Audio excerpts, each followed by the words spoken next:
All right, we're switching up the loop today, and instead of our usual panel of experts, we're going to talk to the real know-it-alls, you. And that's right. I mean, you've sent us emails, you've left us ranting MySpace comments, and now you're in the feedback loop.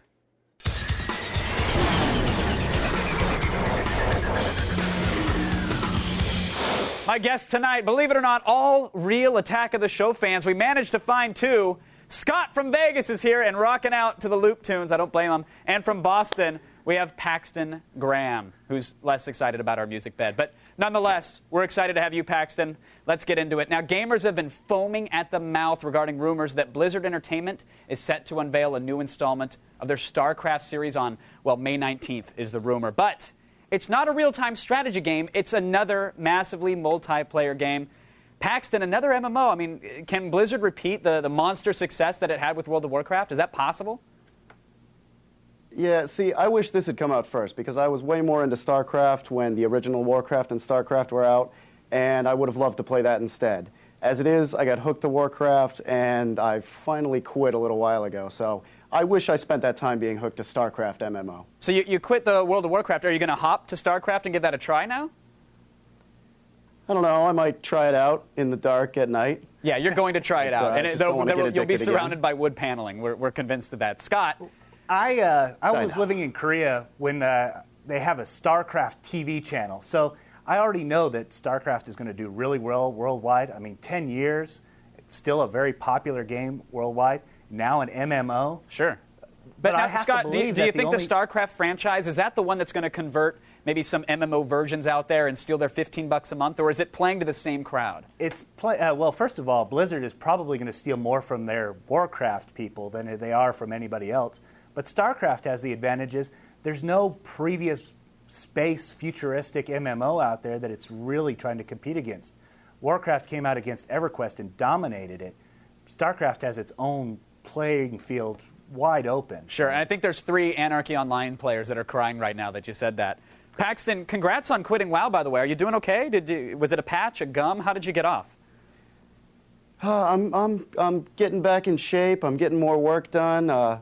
Started talking to my friends again, and everything's going pretty well. Okay. I haven't talked to my level 68 lock in a while. I kind of miss him, but I think he's 2 doing levels fine shy on his of own. 70. You're a quitter. You're a quitter, my friend. But that's okay. We applaud it. You got to get the women back again. The women is what really makes it much easier. Exactly. All right, yesterday, ABC announced that it was setting an end date for Lost. The show is going to go silently into the night with 16 episodes a season for the next 3 years.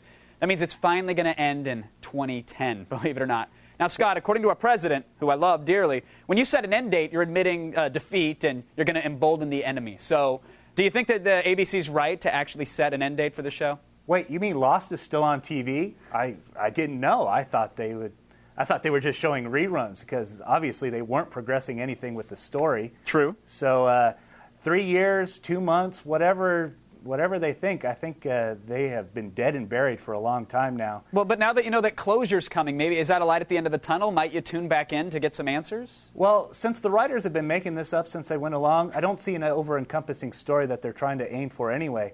I think they just put an end date to draw it out even a little bit longer. They're going to be lucky to get that 3 years with the way the ratings have been going on it. That's true. It's more like an expiration date at this point. Paxton, another solid night of Heroes, though. I mean, are they to blame, maybe, or is Lost heading downhill on its own? No, Heroes didn't do anything wrong. They just raised the bar. Lost needs to step up. I think the whole setting an end date is just them grabbing at straws, because I remember the huge issue with them was just the writers had no idea where the show was going. Something about that leaked, and everybody got uninterested when they realized that happened. And now they're like, no, wait, we have an end. Everything's going to happen. We've got it all planned out.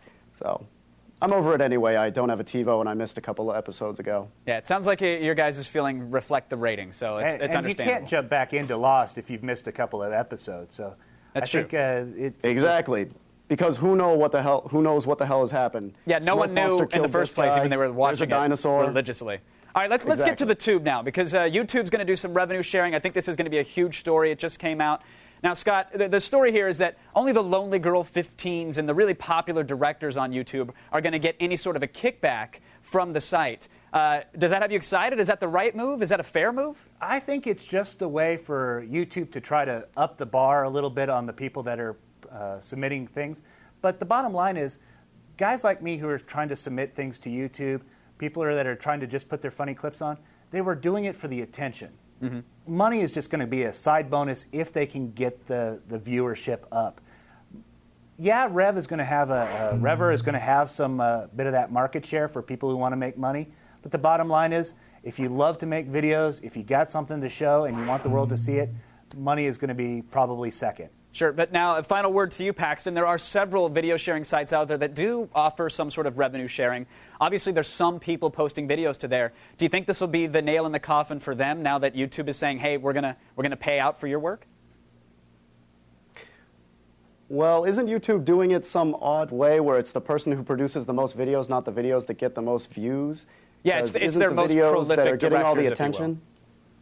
Yeah. Yeah, so isn't the stuff that's getting all the attention the stuff that should be paid for, the stuff that's bringing people to their site and making more money for their advertisers? I think that's the common argument that's being heard on forums everywhere and now in the Loop. But unfortunately, that's all the time we have for this discussion. I want to thank my guests here, Paxton and, of course, Scott from Vegas. Thank you guys for joining us in the Feedback Loop. Attack of the Show, weeknights at 7, only on G4.